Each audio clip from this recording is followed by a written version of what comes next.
23. Ceux qu'il avait bien connus. Et les personnages? De qui vous inspirez-vous pour vos personnages?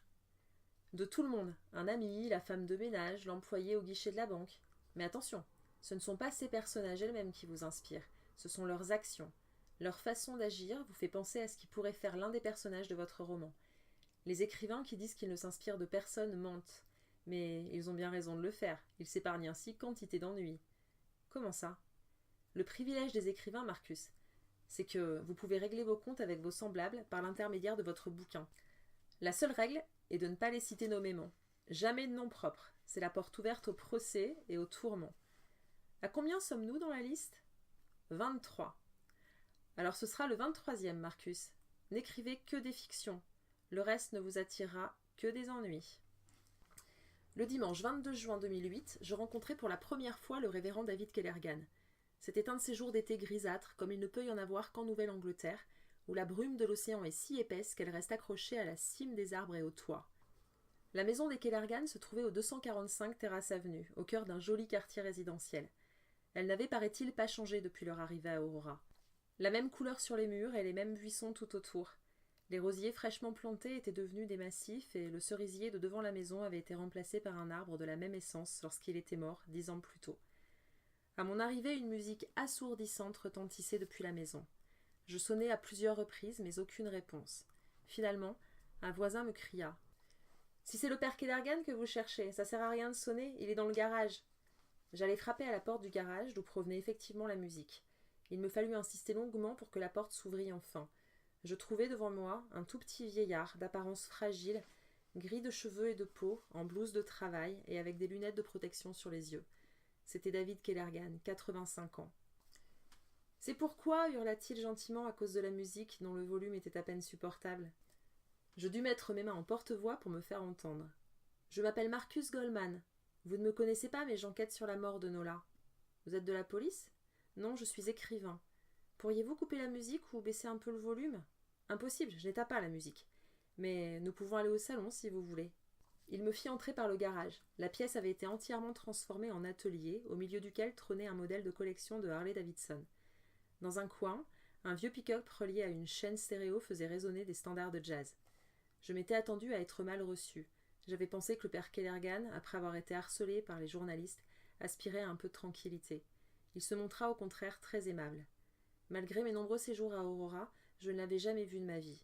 Il ignorait visiblement mes liens avec Harry et je me gardais bien de les mentionner. Il nous prépara 2 verres de thé glacé et nous nous installâmes dans le salon. Il avait gardé ses lunettes de protection vissées sur ses yeux, comme s'il devait être prêt à retourner à sa moto à tout moment, et on entendait toujours cette musique assourdissante en arrière-fond. J'essayais de me représenter cet homme 33 ans plus tôt, lorsqu'il était le dynamique pasteur de la paroisse Saint-James. « Qu'est-ce qui vous amène ici, monsieur Goldman » me demanda-t-il après m'avoir dévisagé avec curiosité. « Un livre ?»« Je n'en sais trop rien, révérend. Je cherche surtout à savoir ce qui est arrivé à Nola. »« Ne m'appelez pas révérend. Je ne suis plus révérend.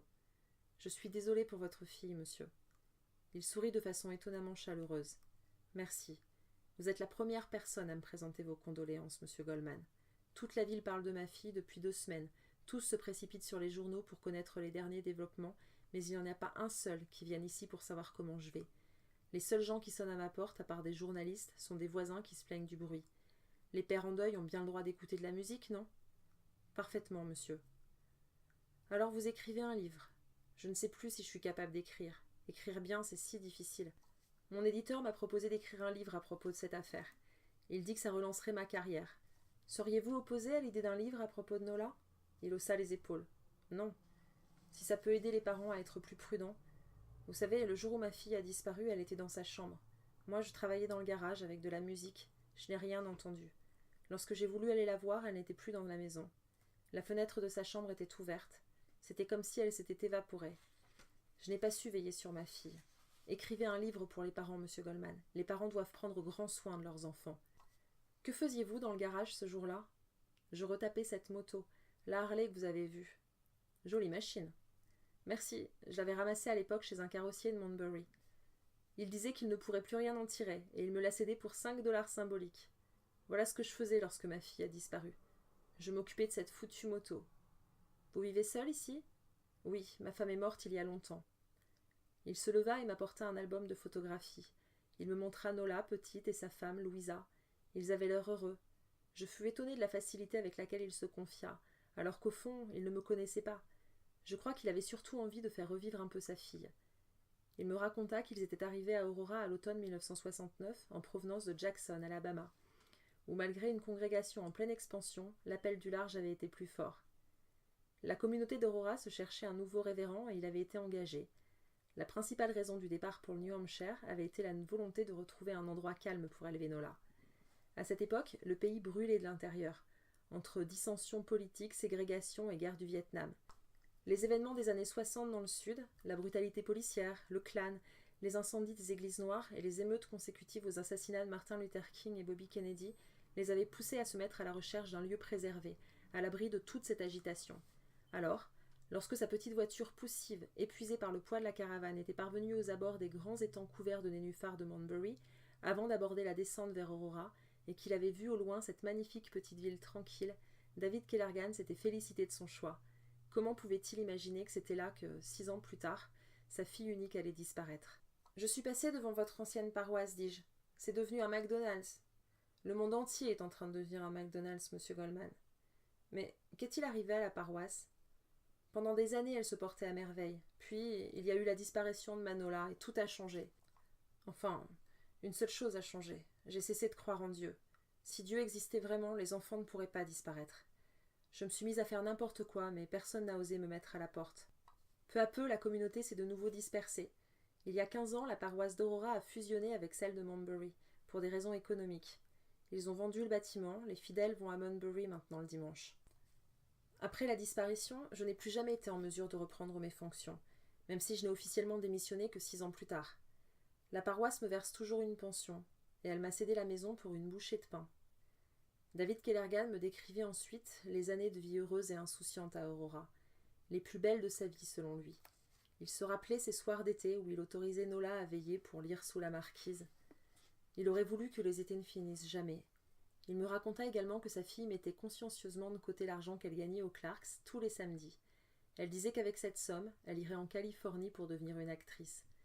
Lui-même était si fier d'aller aux Clarks et d'entendre combien les clients et la mère Queen étaient satisfaits d'elle. Pendant longtemps après sa disparition, il s'était demandé si elle était partie en Californie. « Pourquoi partie ?» demandai-je. « Vous voulez dire qu'elle aurait fugué ?»« Fugué ? Pourquoi aurait-elle fugué ?» s'indigna-t-il. « Et Harry Kébert, vous le connaissiez bien ?»« Non, à peine. Je l'ai croisé quelques fois. »« À peine, m'étonnai-je. Pourtant, vous habitez la même ville depuis plus de 30 ans. »« Je ne connais pas tout le monde, monsieur Goldman. Et puis, vous savez, je vis plutôt reclus. »« Est-ce que tout ceci est la vérité ? Harry Kébert et Nola. A-t-il écrit ce livre pour elle ? Qu'est-ce que ce livre signifie, monsieur Goldman ? Pour être très franc avec vous, je crois que votre fille aimait Harry et que c'était réciproque. Ce livre raconte l'histoire d'un amour impossible entre deux personnes qui ne sont pas issues de la même classe sociale. Je sais, s'écria-t-il. Je sais. Mais alors quoi, Kébert a remplacé perversion par classe sociale pour se donner une dignité et il a vendu des millions de bouquins ? Un bouquin qui raconte des histoires obscènes avec ma fille, avec ma petite Nola, que toute l'Amérique a lu et magnifié. Le révérend Kellergan s'était emporté. Ces derniers mots avaient été prononcés dans un accès de violence que je n'aurais jamais pu soupçonner de la part d'un homme d'apparence si frêle. Il se tut un instant et tourna en rond dans la pièce comme s'il avait besoin d'évacuer sa colère. La musique hurlait toujours en arrière-fond sonore. Je lui dis « Harry Kébert n'a pas tué Nola. »« Comment pouvez-vous en être si sûr ? On n'est jamais sûr de rien, monsieur Kellergan. C'est pour ça que l'existence est parfois si compliquée. » Il eut une moue. « Que voulez-vous savoir, monsieur Goldman ? Si vous êtes ici, c'est que vous devez avoir des questions à me poser. » J'essaie de comprendre ce qui a pu se passer. Le soir où votre fille a disparu, vous n'avez rien entendu ? Rien. Certains voisins ont déclaré à l'époque avoir entendu des cris. Des cris ? Il n'y a pas eu de cris. Il n'y avait jamais de cris dans cette maison. Pourquoi y en aurait-il eu d'ailleurs ? Ce jour-là, j'étais occupée dans le garage, toute l'après-midi. Sur le coup de 19h, j'ai commencé à préparer le repas. Je suis allée la chercher dans sa chambre pour qu'elle m'aide, mais elle n'y était plus. Je me suis d'abord dit qu'elle était peut-être partie faire un tour, bien que ce ne fût pas dans ses habitudes. J'ai attendu un peu, et puis, comme je m'inquiétais, je suis allée faire le tour du quartier. Je n'ai pas fait 100 mètres sur le trottoir que je suis tombée sur un attroupement. Les voisins venaient se prévenir mutuellement qu'une jeune femme avait été vue à Side Creek en sang, et que des véhicules de police affluaient de toute la région et bouclaient les environs. Je me suis ruée dans la première maison, pour téléphoner à la police, pour les prévenir que c'était peut-être Nola. Sa chambre était au rez-de-chaussée, monsieur Goldman. J'ai passé plus de 30 ans à me demander ce que ma fille était devenue. Et je me suis longtemps dit que si j'avais eu d'autres enfants, je les aurais fait dormir dans le grenier. Mais il n'y a pas eu d'autres enfants. Avez-vous remarqué un comportement étrange chez votre fille l'été de sa disparition ? Non, je ne sais plus, je ne crois pas. Voilà une autre question que je me pose souvent et à laquelle je ne peux pas répondre. Il se souvenait néanmoins que cet été-là, alors que les vacances scolaires venaient de débuter, Nola lui avait parfois semblé très mélancolique. Il avait mis ça sur le compte de l'adolescence. Je demandai ensuite à pouvoir visiter la chambre de sa fille. Il m'y escorta, en gardien de musée, m'ordonnant « Surtout ne touchez à rien ». Depuis la disparition, il avait laissé la pièce intacte. Tout était là. Le lit, l'étagère remplie de poupées, la petite bibliothèque, le pupitre sur lequel étaient étalés pêle-mêle des stylos, une longue règle en fer et des feuilles de papier jauni. C'était du papier de correspondance, le même que celui sur lequel avait été écrit le mot à Harry. Elle trouvait ce papier dans une papeterie de Montbury, m'expliqua le père lorsqu'il vit que je m'y intéressais. Elle l'adorait. Elle en avait toujours sur elle. Elle l'utilisait pour ses notes, pour laisser un mot. Ce papier, c'était elle. Elle en avait toujours plusieurs blocs en réserve. Il y avait également, rangée dans un coin de la chambre, une Remington portable. C'était la sienne, demandai-je ? La mienne, mais elle s'en servait aussi. L'été de la disparition, elle l'utilisait très souvent. Elle disait qu'elle avait des documents importants à taper. Il lui arrivait même régulièrement de l'emporter hors de la maison. Je lui proposais de l'emmener, mais elle ne voulait jamais. Elle partait à pied, la traînant à bout de bras. La chambre était donc telle quelle au moment de la disparition de votre fille ? Tout était exactement dans cette disposition. Cette pièce vide, c'est celle que j'ai vue en venant la chercher. La fenêtre était grande ouverte, et un vent léger faisait s'agiter les rideaux. Vous pensez que quelqu'un s'est introduit dans sa chambre ce soir-là et l'a emmenée de force ? Je ne saurais pas vous dire. Je n'ai rien entendu, mais comme vous pouvez le voir, il n'y avait aucune trace de lutte. La police a retrouvé un sac avec elle, un sac avec son nom frappé à l'intérieur. Oui, on m'a même demandé de l'identifier. C'était mon cadeau pour son 15e anniversaire. Elle avait vu ce sac à Montbury, un jour où nous y étions ensemble. Je me rappelle encore la boutique dans la rue principale. J'y étais retournée le lendemain pour l'acheter, et j'avais fait frapper son nom à l'intérieur, chez un sellier. J'essayais d'étayer une hypothèse.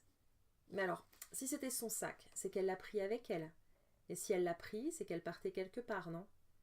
Monsieur Kellergan, je sais que c'est dur à imaginer, mais pensez-vous que Nola ait pu s'enfuir ? Je ne sais plus, monsieur Goldman. La police m'a déjà posé la question il y a 33 ans, et de nouveau il y a quelques jours. Mais il ne manque aucun objet ici, ni vêtements, ni argent, rien. Regardez sa tirelire est là, sur son étagère, toujours pleine. Il se saisit d'un pot à biscuits sur un rayonnage supérieur. Regardez, il y a 120 $. 120 $. Pourquoi les aurait-elle laissés ici si elle avait fugué ? La police dit qu'il y avait ce maudit bouquin dans son sac. Est-ce que c'est vrai ? Oui. Les questions continuaient à danser dans ma tête. Pourquoi Nola aurait-elle fui sans emporter ni vêtements ni argent ? Pourquoi n'aurait-elle emporté que ce manuscrit ? Dans le garage, le disque termina de jouer sa dernière plage, et le père se précipita pour le remettre au début. Je ne voulus pas le déranger plus longtemps. Je le saluai et m'en allai, prenant au passage une photographie de la Harley-Davidson. De retour à Goose Cove, j'allais boxer sur la plage. À ma grande surprise, je fus bientôt rejoint par le sergent Gallowwood, qui arriva de la maison. J'avais mes écouteurs dans les oreilles et je ne le remarquai que lorsqu'il me tapota les épaules. « Vous êtes en forme » me dit-il en contemplant mon torse nu, essuyant sa main pleine de ma sueur sur son pantalon. J'essaie de me maintenir. Je sortis mon enregistreur de ma poche pour l'éteindre. « Un lecteur de mini-disques » fit-il de son ton désagréable. « Savez-vous qu'Apple a révolutionné le monde et qu'on peut désormais stocker la musique de façon quasi illimitée sur un disque dur portable qu'on appelle iPod ?»« Je n'écoute pas de la musique, sergent. Qu'est-ce que vous écoutez en faisant votre sport alors ?»« Peu importe. Dites-moi plutôt ce qui me vaut l'honneur de votre visite. Un dimanche de surcroît. » J'ai reçu un appel du chef Dawn. Il m'a raconté l'incendie de vendredi soir. Il est inquiet et je dois avouer que je ne lui donne pas tort. Je n'aime pas quand les affaires prennent ce genre de tournure. Êtes-vous en train de dire que vous vous inquiétez pour ma sécurité ? Pas le moins du monde. Je veux simplement éviter que tout ceci dégénère. On sait bien que les crimes d'enfants créent toujours énormément de remous au sein de la population. Je peux vous assurer que chaque fois qu'on parle de la gamine morte à la télé, il y a, à n'en pas douter, des tas de pères de famille parfaitement civilisés qui se disent prêts à aller couper les couilles de Kébert. Sauf que là, c'est moi qui étais visée. C'est justement pour ça que je suis là. Pourquoi ne pas m'avoir dit que vous aviez reçu une lettre anonyme ? Parce que vous m'avez foutu hors de votre bureau ? C'est pas faux. Je vous offre une bière, sergent ? Il eut une brève hésitation, puis il accepta. Nous remontâmes à la maison et j'allai chercher 2 bouteilles que nous bûmes sur la terrasse. Je racontai comment ce vendredi-là, en rentrant de Grand Beach, j'avais croisé l'incendiaire. Impossible de le décrire, dis-je. Il était masqué, c'était une silhouette, et de nouveau ce même message. Goldman rentre chez toi. Ça fait le 3e. Le chef d'homme en a parlé. Qui sait que vous menez votre propre enquête? Tout le monde. Je veux dire, je passe ma journée à poser des questions à tous ceux que je rencontre. Ça pourrait être n'importe qui. Vous pensez à quoi? Quelqu'un qui ne voudrait pas que je creuse cette histoire? Quelqu'un qui ne voudrait pas que vous découvriez la vérité à propos de Nola. Comment avance votre enquête d'ailleurs? Mon enquête? Parce que vous vous y intéressez à présent? Peut-être. Disons que votre code de crédibilité est monté en flèche depuis qu'on vous menace pour vous faire taire. J'ai parlé au père Kellergan, c'est un brave type. Il m'a montré la chambre de Nola. Je me doute que vous l'avez visitée aussi. Oui. Alors si c'est une fugue, comment expliquez-vous qu'elle n'ait rien emporté avec elle? Ni vêtements, ni argent, ni rien. Parce que ce n'était pas une fugue, me dit Gallowwood. Mais alors, si c'était un enlèvement, pourquoi n'y aurait-il pas de traces de lutte? Et pourquoi aurait-elle emporté ce sac avec ce manuscrit? Il aurait suffi qu'elle connaisse son meurtrier. Peut-être même vivaient-ils une relation ensemble. Il sera alors apparu à sa fenêtre, comme il le faisait peut-être parfois, et il l'aura convaincu de le suivre. Peut-être juste pour faire quelques pas dehors. Vous parlez de Harry, là? Oui. Donc quoi? Elle prend le manuscrit et sort par la fenêtre. Qui vous dit qu'elle a emporté le manuscrit? Qui vous dit qu'elle a jamais eu ce manuscrit entre les mains? Ça, c'est l'explication de Kébert, sa façon de justifier la présence de son manuscrit avec le cadavre de Nola. Durant une fraction de seconde, j'hésitais à raconter ce que je savais à propos de Harry et Nola, qu'ils devaient se retrouver au Seaside Motel et s'enfuir. Mais je préférais ne rien dire pour le moment, pour ne pas nuire à Harry. Je demandais simplement à Gallowwood. Alors, quelle est votre hypothèse? Kébert a tué la gamine et a enterré le manuscrit avec elle. Peut-être à cause des remords. C'était un livre sur leur amour, et leur amour l'avait tué. Qu'est-ce qui vous fait dire ça? Il y a une inscription sur le manuscrit. Une inscription? Quelle inscription? Je ne peux pas vous dire, confidentiel. Oh, arrêtez vos conneries, sergent. Vous m'en avez trop dit ou pas assez. Vous ne pouvez pas vous cacher derrière le secret de l'enquête quand ça vous arrange. Il soupira, résigné. Il est écrit « Adieu, Nola chérie ». Je restai sans voix. Nola chérie. N'était-ce pas comme cela que Nola avait demandé à Harry de l'appeler à Rockland? J'essayai de rester calme. Qu'allez-vous faire de ce mot? Demandai-je. Nous allons procéder à une expertise graphologique, en espérant qu'on puisse encore en tirer quelque chose. J'étais complètement troublée par cette révélation. Nola chérie. C'étaient exactement les mots prononcés par Harry lui-même, les mots que j'avais enregistrés. Je passai une partie de ma soirée à cogiter sans savoir que faire. Sur le coup de 21h, je reçus un appel de ma mère. Apparemment, on avait mentionné l'incendie à la télévision. Elle me dit « Au nom du ciel, Marquis, vas-tu mourir pour la cause de ce diable criminel ?» Du calme, maman, du calme. On ne parle que de toi ici, et pas en très bons termes, si tu vois ce que je veux dire. Dans le quartier, les gens se posent des questions. Ils demandent pourquoi tu t'entêtes à rester avec ce Harry. Sans Harry, je ne serais jamais devenu le grand Goldman, maman. Tu as raison. Sans ce type, tu serais devenu le très grand Goldman. Depuis que tu as commencé à fréquenter ce type, à l'université, tu as changé. Tu es le formidable, Marquis. Tu te souviens? Même la petite Madame Lang, la caissière du supermarché, me demande encore toujours « Comment va le formidable ?» Maman, il n'y a jamais eu de formidable.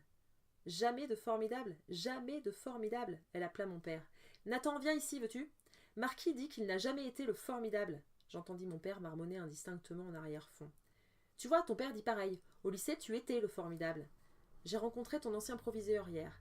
Il m'a dit qu'il gardait un tel souvenir de toi. J'ai bien cru qu'il allait pleurer tant il était ému. Et après, il m'a dit « Ah, Madame Goldman, je ne sais pas dans quelle galère votre fils est embarqué à présent. Tu vois comme c'est triste? Même ton ancien proviseur se pose des questions. Et nous alors? Pourquoi tu cours t'occuper d'un vieux professeur au lieu de te chercher une femme? Tu vas avoir 30 ans et tu n'as marié personne encore. Tu veux qu'on meure sans t'avoir vu marier? Tu as 52 ans, maman. On a encore un peu de temps. Cesse d'ergoter. T'a-t-on appris à ergoter, hein? Encore des choses que tu tiens de ce maudit Kébert. Pourquoi ne t'occupes-tu pas de nous ramener une belle jeune femme? Hein? Hein? Alors, tu ne réponds plus.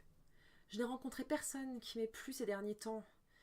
Maman, entre mon livre, ma tournée et le prochain livre... Des excuses, voilà ce que c'est.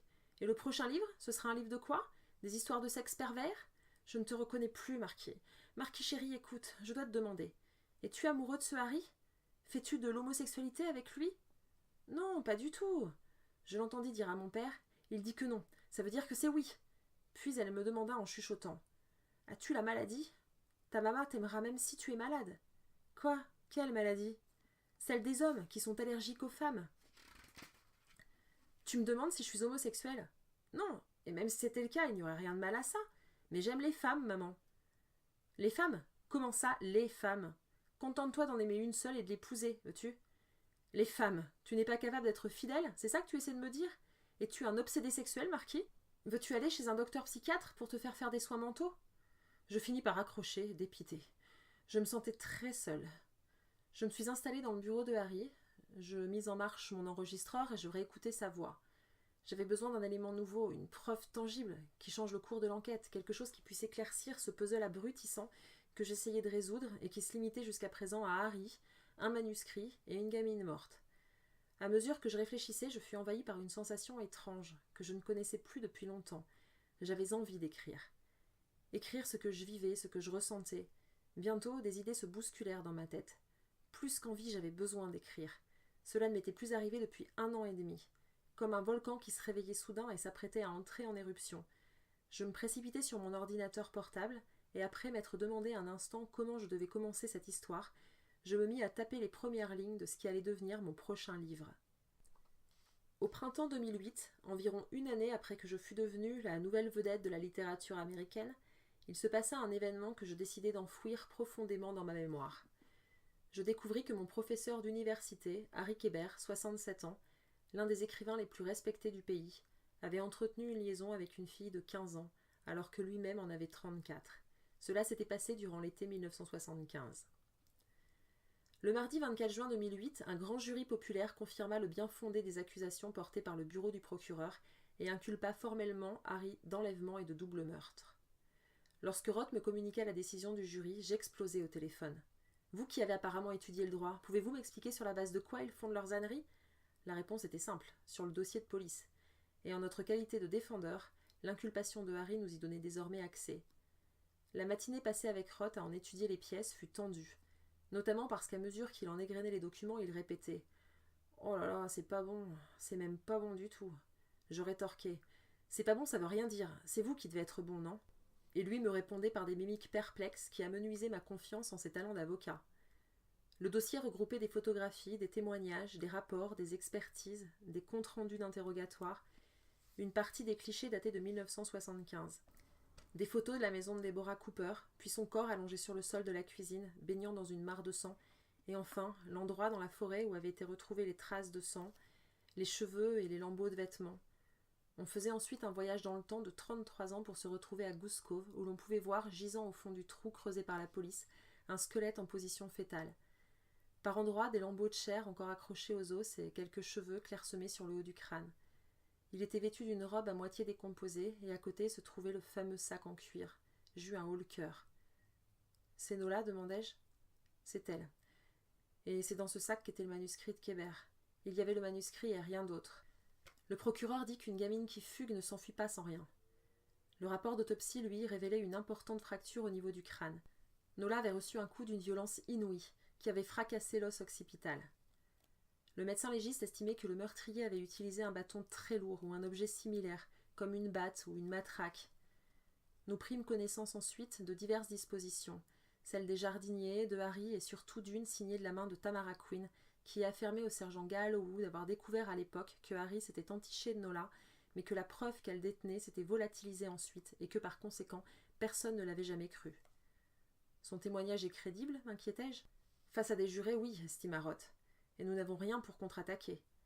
Harry lui-même a reconnu pendant son interrogatoire avoir eu une relation avec Nola. Bon alors, qu'est-ce qu'on a dans ce dossier qui ne l'accable pas? Là-dessus, Roth avait son idée. Il fouilla parmi les documents et me tendit un épais paquet de feuilles reliées entre elles par un morceau de bande adhésif. Une copie du fameux manuscrit, me dit-il. La page de couverture était vierge, sans titre. Apparemment, Harry n'avait eu l'idée du titre que plus tard, mais il y avait au centre de celle-ci 3 mots qu'on pouvait lire distinctement, écrits à la main. « Adieu, Nola chérie ». Roth s'embarqua dans une longue explication. Il estimait qu'utiliser ce manuscrit comme principale preuve à charge contre Harry était une erreur grossière de la part du bureau du procureur. Une expertise graphologique allait avoir lieu et aussitôt que les résultats seraient connus, il était convaincu qu'ils innocenteraient Harry. Le dossier s'effondrerait comme un château de cartes. « C'est la pièce maîtresse de ma défense, me dit-il triomphant. Avec un peu de chance, on n'aura même pas besoin d'aller jusqu'au procès. Mais que se passerait-il si l'écriture était authentifiée comme étant celle de Harry, demandai-je. Roth me dévisagea avec un drôle d'air. Pourquoi diable le serait-elle ? Je dois vous informer de quelque chose de grave. Harry m'a raconté qu'il était parti une journée à Rockland avec Nola, et qu'elle lui avait demandé de l'appeler Nola chérie. Rod devint blême. Il me dit « Vous comprenez que si, d'une façon ou d'une autre, il est l'auteur de ce mot ?» Et avant même de terminer sa phrase, il rassembla ses affaires et m'entraîna sur la route de la prison d'État. Il était hors de lui. À peine entré dans la salle de visite, Roth brandit le manuscrit sous le nez de Harry et s'écria « Elle vous a dit de l'appeler Nola chérie ?» « Oui, répondit Harry en baissant la tête. « Mais vous voyez ce qui est écrit là, sur la première page de votre foutu manuscrit ? Quand comptiez-vous me le dire, bordel de merde ?» « Je vous assure que ce n'est pas mon écriture, je ne l'ai pas tuée. Je n'ai pas tué Nola. Nom de Dieu, vous le savez, non ? Vous le savez que je ne suis pas un tueur de gamines. » Rod se calma et s'assit. « Nous le savons, Harry, dit-il, mais toutes ces coïncidences sont troublantes. La fugue, ce mot... Et moi, je dois défendre vos fesses face à un juré de bons citoyens qui auront envie de vous condamner à mort avant même l'ouverture du procès. » Harry avait très mauvaise mine. Il se leva et tourna en rond dans la petite salle en béton. « Le pays est en train de se lever contre moi. Bientôt tout le monde voudra ma peau, si ce n'est pas déjà le cas. Les gens emploient à mon égard des mots dont ils ne saisissent pas la portée. Pédophile, pervers, détraqué. Ils salissent mon nom et brûlent mes livres. Mais vous devez savoir, et je vous le répète pour la dernière fois, je ne suis pas une espèce de maniaque. Nola a été la seule femme que j'ai jamais aimée. Et pour mon malheur, elle n'avait que 15 ans. L'amour, merde, ça ne se commande pas. » « Mais on parle d'une fille de 15 ans, s'emporta Roth. Harry eut une mine dépitée, il se tourna vers moi. « Vous pensez la même chose, Marcus ?»« Harry, ce qui me trouble, c'est que vous ne m'aviez jamais parlé de tout ça. Depuis 10 ans que nous sommes amis, vous n'avez jamais mentionné Nola. Je pensais que nous étions proches. Mais au nom du ciel, qu'aurais-je dû vous dire ? Ah, mon cher Marcus, au fait, je ne vous ai jamais dit, mais en 1975, en débarquant à Aurora, je suis tombé amoureux d'une fille de 15 ans. Une gamine qui a changé ma vie, mais qui a disparu 3 mois plus tard, un soir de la fin d'été, et je ne m'en suis jamais vraiment remis. » Il donna un coup de pied dans une des chaises en plastique et l'envoya valser contre un mur. « Harry, dit Roth, si ce n'est pas vous qui avez écrit ce mot, et je vous crois quand vous le dites, avez-vous une idée de qui cela peut être ? » ?»« Non. » »« Qui savait pour vous, Enola ? Tamara Quinn affirme qu'elle s'en doutait depuis toujours. Je ne sais pas, peut-être que Nola a parlé de nous à certaines de ses amies. » « Mais estimez-vous probable que quelqu'un ait été au courant, poursuivit Roth ? » Il y eut un silence. Harry avait un air triste et brisé qui me déchirait le cœur. « Allons, insista Roth pour le pousser à parler. Je sens bien que vous ne me dites pas tout. Comment voulez-vous que je vous défende si vous me cachez certaines informations ? Il y a eu ces lettres anonymes. » »« Quelles lettres anonymes ? » ?»« Juste après la disparition de Nola, j'ai commencé à recevoir des lettres anonymes. Je les trouvais à chaque fois dans l'encadrement de ma porte d'entrée, de retour d'une absence. À l'époque, ça m'a foutu une sacrée trouille. Ça voulait dire que quelqu'un m'espionnait, qu'on guettait mes absences. À un moment donné, j'avais tellement peur que j'appelais systématiquement la police lorsque j'en trouvais une. Je disais qu'il me semblait avoir vu un rôdeur, une patrouille venait et ça me rassurait. Bien sûr, je ne pouvais pas mentionner le véritable motif de mon inquiétude. « Mais qui a pu vous envoyer ces lettres ?» demanda Roth. « Qui savait pour vous, Enola ?»« Je n'en ai pas la moindre idée. Ça a duré en tout cas au moins 4 mois. Ensuite, plus rien. » « Vous les avez conservés ? » ?»« Oui, chez moi, entre les pages d'une grande encyclopédie dans mon bureau. J'imagine que la police ne les a pas trouvés car personne ne m'en a parlé. » De retour à Goose Cove, je mis immédiatement la main sur l'encyclopédie à laquelle il faisait référence. Dissimulée entre les pages, je trouvai une enveloppe en craft contenant une dizaine de petites feuilles, des lettres sur du papier jauni, un message identique et tapé à la machine à écrire figurait sur chacune d'entre elles. Je sais ce que vous avez fait à cette gamine de 15 ans, et bientôt toute la ville saura. Quelqu'un était donc au courant pour Harry et Nola, quelqu'un qui avait gardé le silence pendant 33 ans. Durant les 2 jours qui suivirent, je m'efforçai d'interroger toutes les personnes qui, d'une façon ou d'une autre, auraient pu connaître Nola. Et Ernie Pinkas, une fois de plus, me fut d'une aide précieuse dans cette entreprise. Ayant retrouvé dans les archives de la bibliothèque le yearbook du lycée d'Aurora, année 1975, il parvint à me dresser, grâce à l'annuaire et à Internet, une liste des coordonnées actuelles d'une grande partie de ceux des anciens camarades de classe qui vivaient encore dans la région. Malheureusement, cette démarche ne fut guère fructueuse.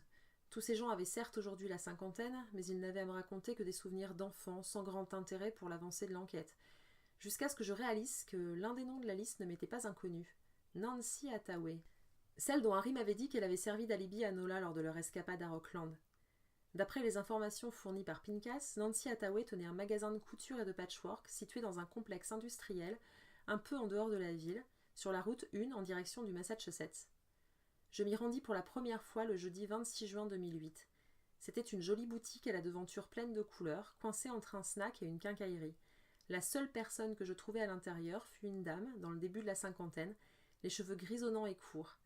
Elle était assise à un bureau, des lunettes de lecture sur les yeux, et après qu'elle m'eut salué courtoisement, je lui demandai « Êtes-vous Nancy Hathaway ?»« C'est moi-même, répondit-elle en se levant.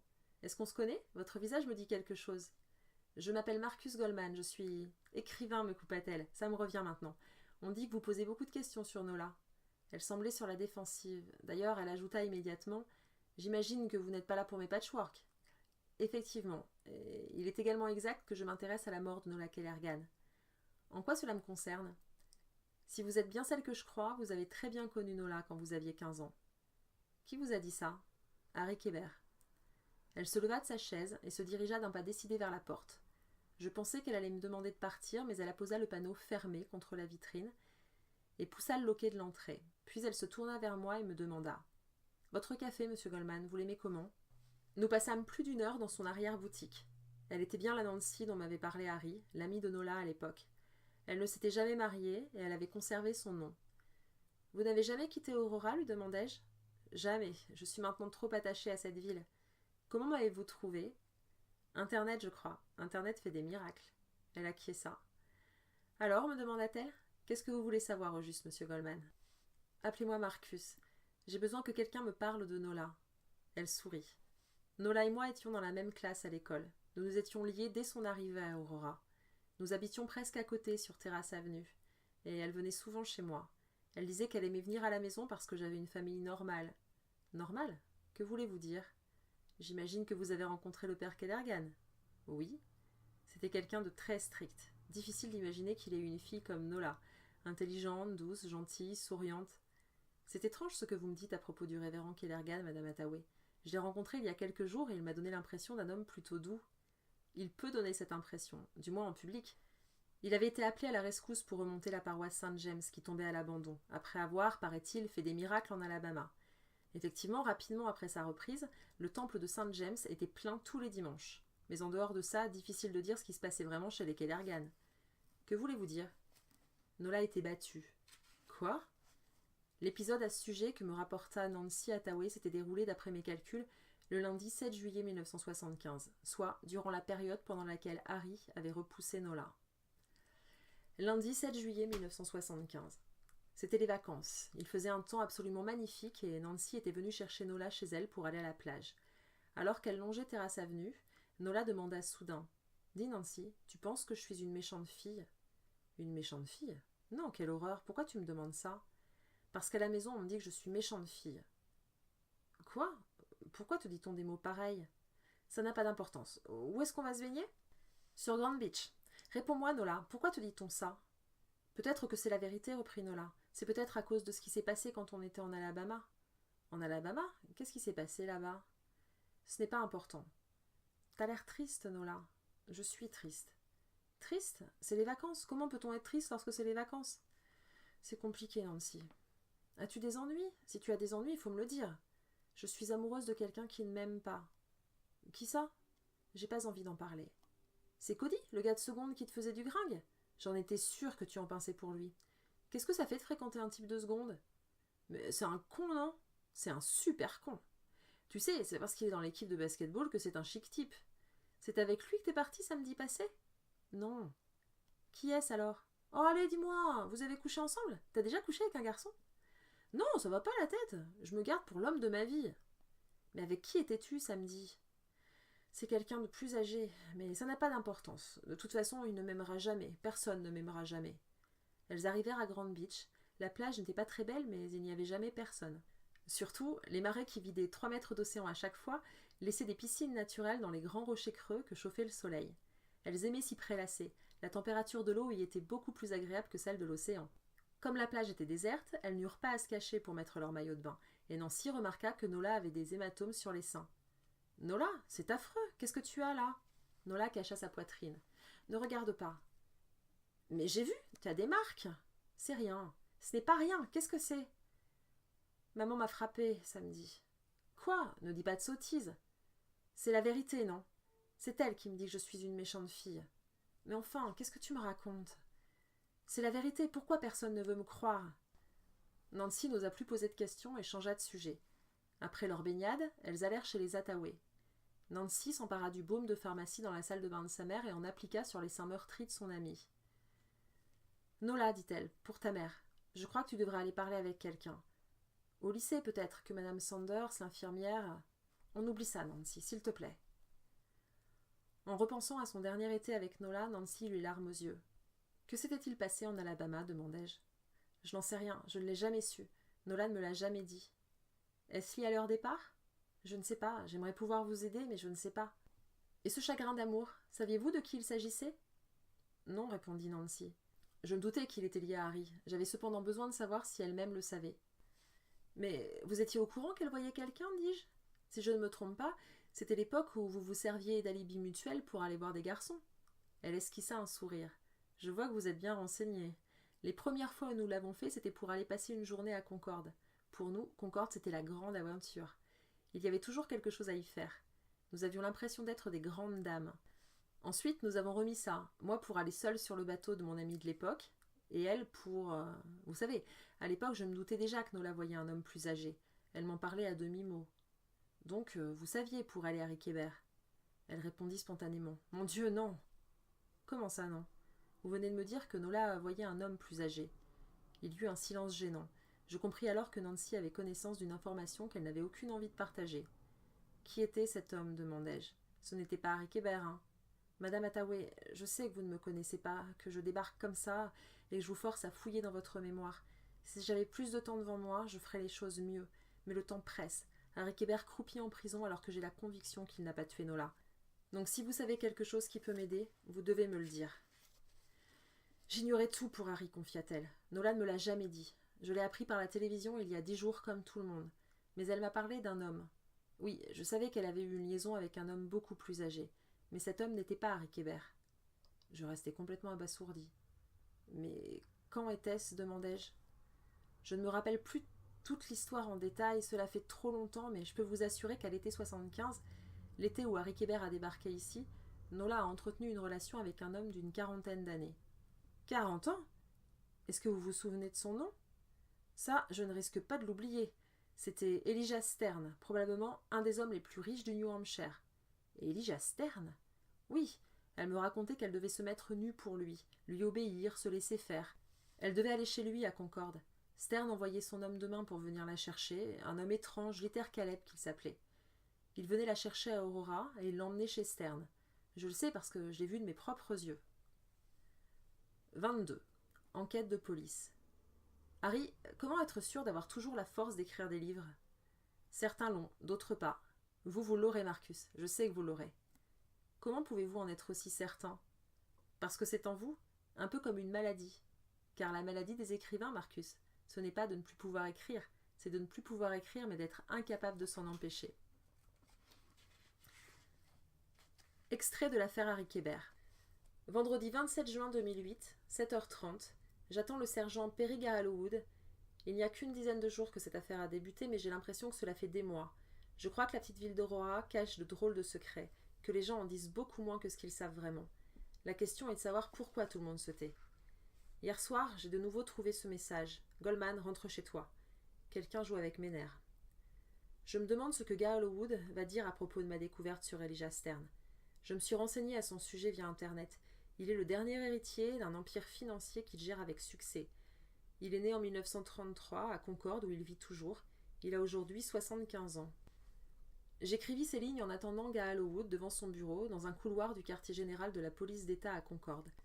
La voix creuse du sergent m'interrompit soudain. « L'écrivain, qu'est-ce que vous fabriquez ici ?»« J'ai fait des découvertes surprenantes, sergent. Je dois vous en parler. » Il ouvrit la porte de son bureau, posa son gobelet de café sur une table d'appoint, jeta sa veste sur une chaise et remonta les stores. Puis il me dit, tout en continuant de vaquer à ses occupations. « Vous savez, vous pourriez téléphoner. C'est ce que font les gens civilisés. Nous prendrions rendez-vous et vous viendriez ici à une heure qui nous conviendrait à tous les deux. Faire les choses bien, quoi. » Je récitai d'une traite. Nola avait un amant, un certain Elijah Stern. Harry a reçu des lettres anonymes à l'époque de sa relation avec Nola, donc quelqu'un était au courant. Il me dévisagea, stupéfait. « Comment diable savez-vous tout ça ? » ?»« Je mène mes propres recherches, je vous l'avais dit. » Il reprit immédiatement sa moue bougonne. « Vous m'emmerdez, l'écrivain. Vous foutez le bordel dans mon enquête. » Vous êtes de mauvaise humeur, sergent ? Oui, parce qu'il est 7 heures du matin et vous êtes déjà en train de gesticuler dans mon bureau. Je demandai s'il y avait un support sur lequel je puisse écrire. Il prit un air résigné et me conduisit dans une pièce adjacente. Des photos de Side Creek et d'Aurora avaient été punaisées sur un panneau mural en liège. Il me désigna un tableau blanc juste à côté et me tendit un feutre. « Allez-y, soupira-t-il, je vous écoute. » J'inscrivis sur le tableau le nom de Nola, et je dessinai des flèches pour y rattacher les noms des personnes concernées par cette affaire. Le premier fut Elijah Stern, puis Nancy Hathaway. « Et si Nola Kellergan n'était pas la petite fille modèle que tout le monde nous a décrite, dis-je. On sait qu'elle a eu une relation avec Harry. Je sais désormais qu'elle a eu une autre relation durant la même période avec un certain Elijah Stern. » Elijah Stern, l'homme d'affaires ? Lui-même. Qui vous a raconté ces sornettes ? La meilleure amie de Nola à l'époque, Nancy Hathaway. Comment l'avez-vous retrouvée ? Yearbook du lycée d'Aurora, année 1975. Bon, et qu'est-ce que vous essayez de me dire, l'écrivain ? Que Nola était une gamine malheureuse. Au début de l'été 1975, son histoire avec Harry est compliquée. Il la rejette et elle déprime. Quant à sa mère, elle la bat comme plâtre. Sergent, plus j'y pense et plus je crois que sa disparition est la conséquence d'étranges événements qui se sont produits cet été-là, contrairement à ce que tout le monde veut faire croire. Poursuivez ? Eh bien, j'ai la conviction que d'autres personnes savaient pour Harry et Nola. Cette Nancy Hathaway peut-être, mais j'en suis pas sûre. Elle dit qu'elle ignorait tout et elle semble sincère. En tout cas, quelqu'un écrivait des lettres anonymes à Harry. À propos de Nola ? Oui, regardez. Trouvez chez lui, dis-je en lui montrant l'une des lettres que j'avais prises avec moi. Chez lui ? Nous avons pourtant mené une perquisition. Peu importe, mais ça veut dire que quelqu'un est au courant depuis toujours. Il lut le texte à haute voix. Je sais ce que vous avez fait à cette gamine de 15 ans, et bientôt toute la ville saura. Quand Kébert a-t-il reçu ces lettres ? Juste après la disparition de Nola. A-t-il une idée de qui pourrait en être l'auteur ? Aucune, malheureusement. Je me tournai vers le panneau en liège, piqué de photographies et de notes. C'est votre enquête, sergent ? Absolument. Et reprenons depuis le début, si vous le voulez bien. Nola Kellergan disparaît le soir du 30 août 1975. Le rapport de la police d'Aurora à l'époque indique qu'il n'est pas possible d'établir si elle a été enlevée ou s'il s'agit d'une fugue qui a mal tourné. Aucune trace de lutte, aucun témoin. Néanmoins, aujourd'hui, nous penchons sérieusement pour la piste de l'enlèvement, notamment parce qu'elle n'avait emporté ni argent ni bagages. Je pense qu'elle a fugué, dis-je. Allons bon. Partons de cette hypothèse alors, suggéra Gallowwood. Elle enjambe la fenêtre de sa chambre et elle s'enfuit. Où va-t-elle ? Il était temps que je révèle ce que je savais. Elle allait rejoindre Harry, répondis-je. Vous pensez ? Je le sais, il me l'a dit. Je ne vous en ai pas parlé jusqu'ici parce que je craignais que ça le compromette, mais je pense qu'il est temps de jouer carte sur table. Le soir de la disparition, Nola devait rejoindre Harry dans un motel de la route 1. Ils devaient s'enfuir ensemble. S'enfuir ? Mais pourquoi ? Comment ? Où ? Ça, je l'ignore, mais je compte bien l'apprendre. En tout cas, ce fameux soir, Harry attendait Nola dans une chambre de ce motel. Elle lui avait laissé une lettre pour lui dire qu'elle l'y rejoindrait. Il l'a attendue toute la nuit, elle n'est jamais venue. Quel motel ? Et où est cette lettre ? Le Seaside Motel, quelques miles au nord de Side Creek. J'y suis passée, il existe toujours. Quant à la lettre, je l'ai brûlée pour protéger Harry. Vous l'avez brûlée ? Mais vous êtes complètement fou, l'écrivain ? Qu'est-ce qui vous a pris ? Vous voulez être condamné pour destruction de preuves ? Je n'aurais pas dû, je regrette, sergent. Gallowwood, tout en pestant, attrapa une carte de la région d'Aurora et la déroula sur une table. Il me montra le centre-ville, pointa la route 1 qui longeait la côte, Goose Cove, puis la forêt de Side Creek. Il réfléchit à haute voix. Si j'étais une gamine qui voulait fuguer sans être vue, je serais allée sur la plage la plus proche de chez moi, et j'aurais longé le bord de mer jusqu'à pouvoir rejoindre la route 1, c'est-à-dire soit vers Goose Cove, soit vers Side Creek, dis-je. Un sentier à travers la forêt relie le bord de mer et le motel. Bingo ! S'exclama Gallowwood. Donc on pourrait s'imaginer sans trop extrapoler que la gamine a foutu le camp de chez elle. Terrace Avenue est là, et la plage la plus proche est Grand Beach. Donc elle passe par la plage et marche le long de l'océan jusqu'à la forêt. Mais qu'a-t-il bien pu se passer ensuite dans cette maudite forêt ? On pourrait imaginer qu'en traversant la forêt, elle a fait une mauvaise rencontre. Un détraqué qui tente d'abuser d'elle, puis attrape une branche solide et l'assassine. On pourrait, l'écrivain, mais vous omettez un détail qui pose de sacrées questions, le manuscrit. Et ce mot écrit à la main.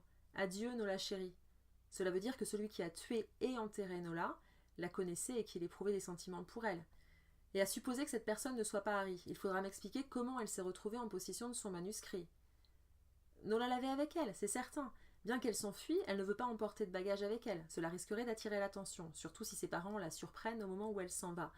Et puis, elle n'a besoin de rien. Elle imagine que Harry est riche, qu'ils achèteront tout ce qu'il leur faudra pour leur nouvelle vie. Alors, quel est le seul objet qu'elle emporte? Celui qu'on ne peut pas remplacer, le manuscrit du livre que Harry vient d'écrire et qu'elle avait pris avec elle pour le lire, comme elle le faisait fréquemment. Elle sait que ce manuscrit est important pour Harry. Elle le met dans son sac et s'enfuit de chez elle. Gallowwood considéra un instant ma théorie. Donc selon vous, me dit-il, le meurtrier enterre le sac et le manuscrit avec elle pour se débarrasser des preuves. Exact. Mais ceci ne nous explique pas pourquoi il y a ce mot d'amour écrit à même le texte. C'est une bonne question, concédai-je. Peut-être la preuve que le meurtrier Nola l'aimait. Devrait-on envisager la piste d'un crime passionnel? Un accès de folie qui, une fois passé, pousse le meurtrier à écrire ce mot pour ne pas laisser le tombeau anonyme? Quelqu'un qui aimait Nola et n'a pas supporté sa relation avec Harry? Quelqu'un au courant de sa fuite et qui, incapable de l'en dissuader, a préféré la tuer plutôt que la perdre? C'est une hypothèse qui tient la route, non? Ça tient la route, l'écrivain, mais comme vous dites, ce n'est qu'une hypothèse. Il va maintenant falloir la vérifier, comme toutes les autres. Bienvenue dans le difficile et méticuleux travail de flic. Que proposez-vous, sergent? Nous avons procédé aux examens graphologiques sur Kébert, mais il faudra attendre un peu avant d'obtenir les résultats. Il reste un autre point à éclaircir. Pourquoi enterrer Nola à Goose Cove? C'est à côté de Side Creek. Pourquoi prendre la peine de transporter un corps pour l'enterrer à 2 miles de là? Pas de corps, pas de meurtre, suggérai-je. C'est également ce que je me suis dit. Le meurtrier s'est peut-être senti cerné par la police. Il a dû se contenter d'un endroit proche. Nous contemplâmes le tableau blanc sur lequel j'avais fini d'inscrire ma liste de noms. Harry Kébert, Tamara Quinn, Nancy Hathaway, David et Louisa Kellergan, Elijah Stern, Luther Caleb, Nola. Tous ces gens ont un lien probable avec Nola ou avec l'affaire, dis-je. Ça pourrait même être une liste de coupables potentiels. C'est surtout une liste qui nous embrouille la tête, jugea Gallowwood. Je passai outre à ces récriminations et essayai d'étayer ma liste. Nancy n'avait que 15 ans en 1975, et aucun mobile. Je pense qu'on peut l'éliminer. Tamara Quinn, elle, répète à qui veut l'entendre qu'elle était au courant pour Harry et Nola, et elle est peut-être l'auteur des lettres anonymes à Harry. Des femmes, m'interrompit Gallowwood. J'en sais rien, il faut énormément de force pour briser un crâne de cette façon. Je pencherais plutôt pour un homme, surtout que Deborah Cooper a clairement identifié le poursuivant de Nola comme étant un homme. Et les parents Gallowwood, la mère battait sa fille. Battre sa fille, c'est pas glorieux, mais c'est très loin de l'agression sauvage qu'a subie Nola. J'ai lu sur internet que lors de disparitions d'enfants, le coupable est souvent un membre du cercle familial. Gallowwood leva les yeux au ciel. J'ai lu sur internet que vous étiez un grand écrivain. Vous voyez comme internet n'est que mensonge. N'oublions pas Elijah Stern. Je pense qu'on devrait l'interroger sans tarder. Nancy Hathaway dit qu'il envoyait son chauffeur, Luther Caleb, chercher Nola pour l'amener dans sa propriété de Concorde. Du calme, l'écrivain. Elijah Stern est un homme d'influence, issu d'une immense famille. Il est très puissant. Le genre de personne auquel le procureur n'ira pas se frotter s'il n'a pas de preuves accablantes sur lesquelles s'appuyer. Qu'avez-vous contre lui, à part votre témoin qui était une fillette à l'époque des faits? Aujourd'hui, son témoignage ne vaut plus rien. Il faut des éléments solides, des preuves. J'ai épluché les rapports de la police d'Aurora. Il n'y est fait mention ni de Harry, ni de Stern, ni de ce Luther Caleb. Nancy Hathaway m'a pourtant l'air d'être quelqu'un de fiable. Je ne dis pas le contraire, mais je me méfie simplement des souvenirs qui ressurgissent 30 ans plus tard, l'écrivain. Je vais essayer de me renseigner sur cette histoire. Mais il me faut plus de preuves pour prendre la piste de Stern au sérieux. Je ne vais pas jouer mes fesses en allant interroger un type qui joue au golf avec le gouverneur sans avoir un minimum d'éléments à charge. À cela s'ajoute le fait que les Kellergan sont venus d'Alabama à Aurora pour une raison bien précise, mais que tout le monde ignore. Le père dit qu'il venait chercher le bon air, mais Nancy Hathaway m'a indiqué que Nola avait mentionné un événement qui s'était produit lorsqu'elle et sa famille vivaient à Jackson. Il faut donc creuser tout ça, l'écrivain. Je décidai de ne rien dire à Harry à propos d'Elijah Stern, tant que je n'avais pas plus d'éléments solides. En revanche, j'en informai Rod, car il me semblait que cet élément pourrait s'avérer primordial pour la défense de Harry. Nola Kellergan a eu une relation avec Elijah Stern, s'étrangla-t-il au téléphone? Comme je vous dis, je tiens ça de source sûre. Bon boulot, Marcus. On fera comparaître Stern à la barre. On l'accablera, on renversera la situation.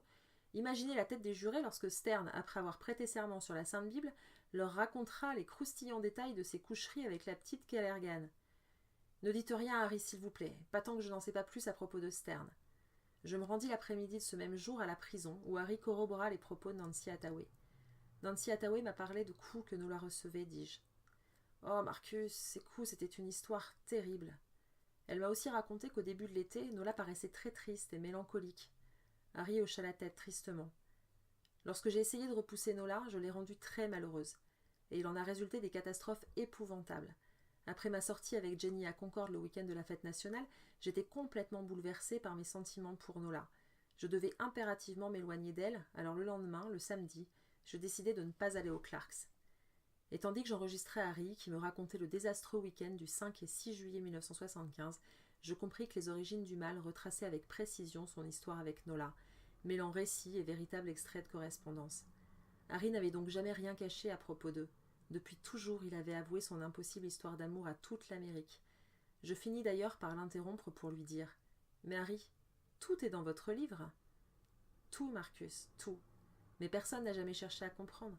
Tout le monde a fait de grandes analyses de texte en parlant d'allégories, de symboles et de figures de style dont je ne maîtrise même pas la portée, alors que tout ce que j'avais fait, c'était écrire un livre sur Nola et moi. » Samedi 5 juillet 1975. Il était 4h30 du matin. Les rues de la ville étaient désertes, seule résonnait la cadence de ses pas. Il ne pensait qu'à elle. Depuis qu'il avait décidé qu'il ne pouvait plus la fréquenter, il n'arrivait plus à dormir. Il se réveillait spontanément avant l'aube et ne parvenait plus à retrouver le sommeil ensuite.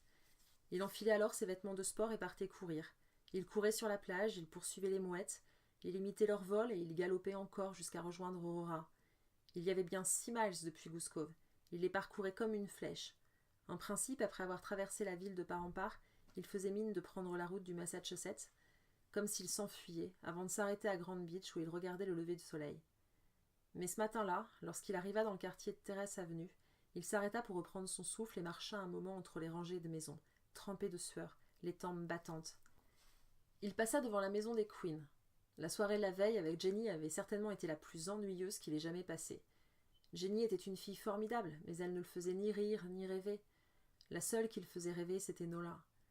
Il marcha encore et descendit la rue, jusqu'à arriver devant la maison interdite, celle des Kellergan, là où la veille, il avait déposé Nola en pleurs. Il s'était efforcé de se montrer froid pour qu'elle comprenne. Mais elle n'avait rien compris. Elle avait dit « Pourquoi me faites-vous ça, Harry ? Pourquoi êtes-vous si méchant ?» Il avait pensé à elle toute la soirée. À Concorde, pendant le dîner, il s'était même absenté un instant pour aller téléphoner d'une cabine. Il avait demandé à l'opératrice d'être accordé au Kellergan à Aurora, New Hampshire, et aussitôt que la tonalité s'était fait entendre, il avait raccroché. Quand il était retourné à table, Jenny lui avait demandé s'il se sentait bien. Immobile sur le trottoir, il scrutait les fenêtres. Il essayait d'imaginer dans quelle chambre elle dormait. N-O-L-A. Nola chérie. Il resta ainsi un long moment. Soudain, il lui sembla entendre du bruit. Il voulut s'éloigner, mais il buta contre des poubelles en métal qui se renversèrent dans un grand fracas. Une lumière s'alluma dans la maison et Harry s'enfuit à toutes jambes. Il rentra à Goose Cove et s'installa à son bureau pour essayer d'écrire.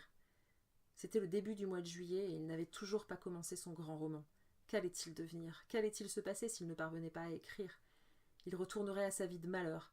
Il ne serait jamais écrivain, il ne serait jamais rien. Pour la première fois, il songea à se tuer. Vers 7h du matin, il s'endormit sur son bureau, la tête posée sur ses brouillons déchirés et couverts de ratures. À 12h30, dans les toilettes des employés du Clarks, Nola se passa de l'eau sur le visage en espérant faire disparaître les rougeurs qui marquaient ses yeux. Elle avait pleuré toute la matinée. C'était samedi et Harry n'était pas venu. Il ne voulait plus la voir. Les samedis au Clarks, c'était leur rendez-vous.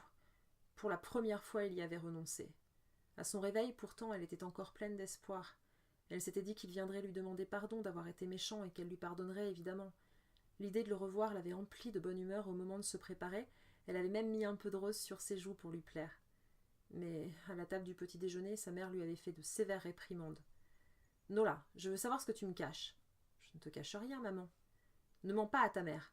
Tu crois que je ne remarque pas ? Tu penses que je suis une imbécile ? » ?»« Oh non, maman, je ne penserai jamais une chose pareille. »« Tu crois que je ne remarque pas que tu es sans cesse dehors, que tu es d'humeur joyeuse, que tu te mets des couleurs sur le visage ? » ?»« Je ne fais rien de mal, maman, je le promets. »« Tu crois que je ne sais pas que tu es allée à Concorde avec cette petite dévergondée de Nancy Hathaway ? Tu es une méchante fille, Nola. Tu me fais honte. » Le révérend Kellergan avait quitté la cuisine pour aller s'enfermer dans le garage. Il faisait toujours ça lors des disputes. Il ne voulait rien savoir. Et il avait enclenché son pick-up pour ne pas entendre les coups. « Maman, je te promets que je ne fais rien de mal, » avait répété Nola. Louisa Kellergan avait dévisagé sa fille avec un mélange de dégoût et de mépris. Puis elle avait ricané. « Rien de mal ? Tu sais pourquoi nous sommes partis de l'Alabama ? Tu sais pourquoi, hein ? Tu veux que je te rafraîchisse la mémoire ? Viens par là !» Elle l'avait attrapé par le bras et l'avait traîné jusque dans sa chambre. Elle l'avait fait se déshabiller devant elle, puis l'avait regardé trembler de peur dans ses sous-vêtements. « Pourquoi portes-tu des soutiens-gorge » avait demandé Louisa Kellergan. « Parce que j'ai des seins, maman. »« Tu ne devrais pas avoir de seins. Tu es trop jeune. Enlève ton soutien-gorge et viens ici. » Nola s'était mise nue et s'était approchée de sa mère qui s'était saisie d'une règle en fer sur le pupitre de sa fille. Elle l'avait d'abord regardée de haut en bas, puis, levant la règle en l'air, elle lui avait frappé les tétons. Elle avait tapé très fort à de nombreuses reprises, et lorsque sa fille se recroquevillait de douleur, elle lui ordonnait de se tenir tranquille, faute de quoi elle en aurait davantage. Et pendant qu'elle battait sa fille, Louisa lui répétait « Il ne faut pas mentir à sa mère, il ne faut pas être une méchante fille, tu comprends ? Arrête de me prendre pour une imbécile. » Depuis le garage, on entendait jouer du jazz à plein régime. Nola n'avait eu la force d'aller prendre son service aux Clarks que parce qu'elle savait qu'elle y retrouverait Harry. Il était le seul à lui donner la force de vivre, et elle voulait vivre pour lui. Mais il n'était pas venu. Accablée de désarroi, elle avait passé la matinée à pleurer, cachée dans les toilettes. Elle se regardait dans le miroir, soulevant son chemisier et contemplant ses seins meurtris. Elle était couverte de bleu. Elle se disait que sa mère avait raison, elle était méchante et laide, et c'était la raison pour laquelle Harry ne voulait plus d'elle. On frappa soudain à la porte, c'était Jenny. « Nola, qu'est-ce que tu fabriques ? Le restaurant est bondé, il faut aller servir !» Nola ouvrit la porte, paniquée. Jenny avait-elle été appelée par les autres employés qui s'étaient plaints qu'elle avait passé la matinée aux toilettes ? Mais Jenny était venue aux Clarks par hasard, ou plutôt dans l'espoir d'y trouver Harry. En arrivant, elle avait constaté que le service en salle ne suivait pas. « Tu as pleuré ?» demanda Jenny, en voyant le visage malheureux de Nola. Je ne me sens pas bien. « Passe-toi de l'eau sur le visage et rejoins-moi en salle. Je vais t'aider pour le coup de feu. C'est la panique en cuisine. » Après le service de midi, lorsque le calme revint, Jenny servit une limonade à Nola pour la réconforter. « Bois ça, dit-elle gentiment, tu te sentiras mieux. »« Merci. Tu vas dire à ta mère que j'ai mal travaillé aujourd'hui ? » ?»« Ne t'inquiète pas, je ne dirai rien. »« Tout le monde peut avoir un petit moment de déprime. Qu'est-ce qui t'arrive ? » ?»« Chagrin d'amour. » Jenny sourit. « Allons, tu es encore si jeune. Un jour tu rencontreras quelqu'un de bien. »« Je n'en sais rien. »« Allons, allons, souris à la vie. Tu verras, tout arrive. Figure-toi qu'il y a peu, j'étais dans la même situation que toi. Je me sentais seule et malheureuse. Et puis, Harry est arrivé en ville. »« Harry ? Harry Kébert ? » ?»« Oui, il est merveilleux. Écoute, ce n'est pas encore officiel et je ne devrais rien te dire, mais au fond, nous sommes un peu amis, non ? Et je suis si heureuse de pouvoir le dire à quelqu'un. Harry m'aime, il m'aime. Il écrit des textes d'amour sur moi. Hier soir, il m'a emmenée à Concorde pour la fête nationale. C'était si romantique. »« Hier soir ? N'était-il pas avec son éditeur ? » ?»« Il était avec moi, je te dis. Nous avons regardé le feu d'artifice au-dessus du fleuve. C'était merveilleux. »« Alors, Harry et toi, vous êtes ensemble ? » ?»« Oui. Oh Nola, n'es-tu pas heureuse pour moi ? Surtout ne dis rien à personne. Je ne veux pas que tout le monde sache. Tu sais comment sont les gens, ils sont si vite jaloux. » Nola sentit son cœur se serrer et elle eut soudain si mal qu'elle eut envie de mourir. Harry en aimait donc une autre. Il aimait cette Jenny Quinn. Tout était fini, il ne voulait plus d'elle. Il l'avait même remplacée. Dans sa tête, tout tournait. À 18h, lorsqu'elle eut terminé son service, elle fit un rapide détour par chez elle, puis elle se rendit à Goose Cove. La voiture de Harry n'était pas là. Où pouvait-il être ? Avec Jenny ? Cette seule pensée lui fit plus mal encore. Elle s'efforça de retenir ses larmes. Elle gravit les quelques marches qui menaient jusque sous la marquise, sortit de sa poche l'enveloppe qu'elle lui destinait et la cala dans l'encadrement de la porte. À l'intérieur, il y avait 2 photos prises à Rockland. L'une représentait la nuée de mouettes du bord de mer, la seconde était un cliché d'eux pendant leur pique-nique. Il y avait aussi une courte lettre, quelques lignes écrites sur son papier préféré. « Harry chéri, je sais que vous ne m'aimez pas, mais moi je vous aimerai toujours. Je vous adresse ici une photo des oiseaux que vous dessinez si bien et une photo de nous pour que vous ne l'oubliez jamais.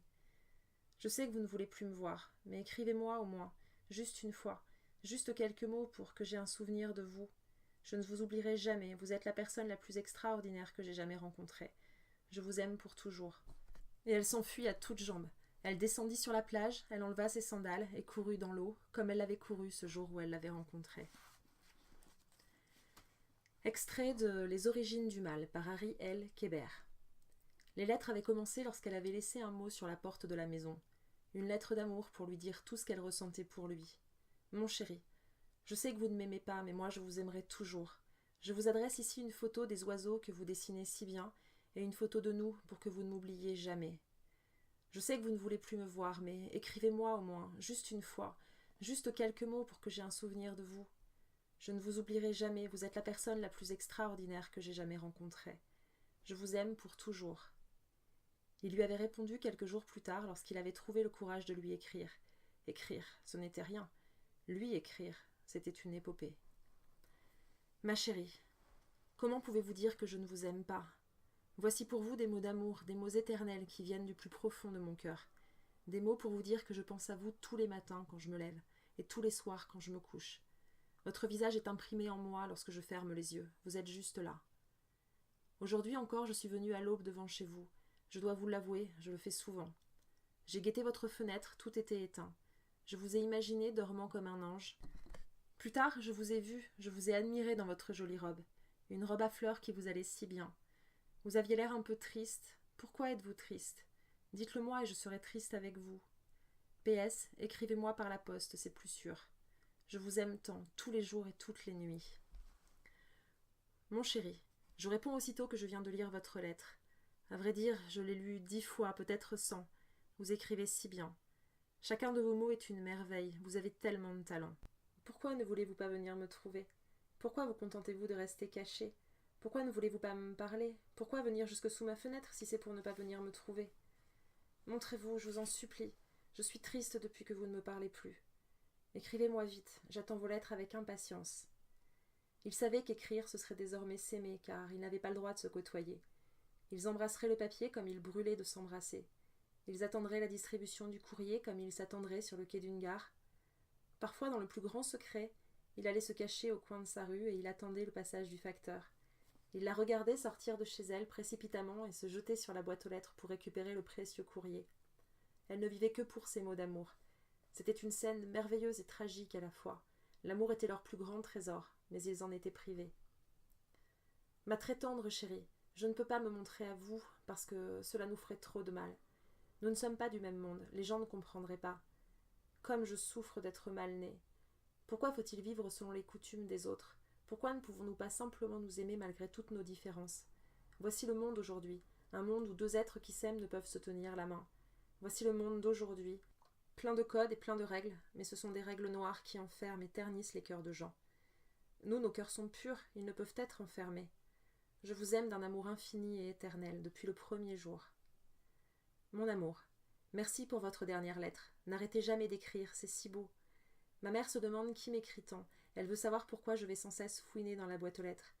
Pour l'apaiser, je réponds que c'est une amie rencontrée lors d'une colonie de vacances l'été dernier. Je n'aime pas mentir, mais c'est plus simple ainsi. Nous ne pouvons rien dire, je sais que vous avez raison. Les gens vous feraient du mal, même si ça me fait tant de peine de vous envoyer des lettres par la poste alors que nous sommes si proches.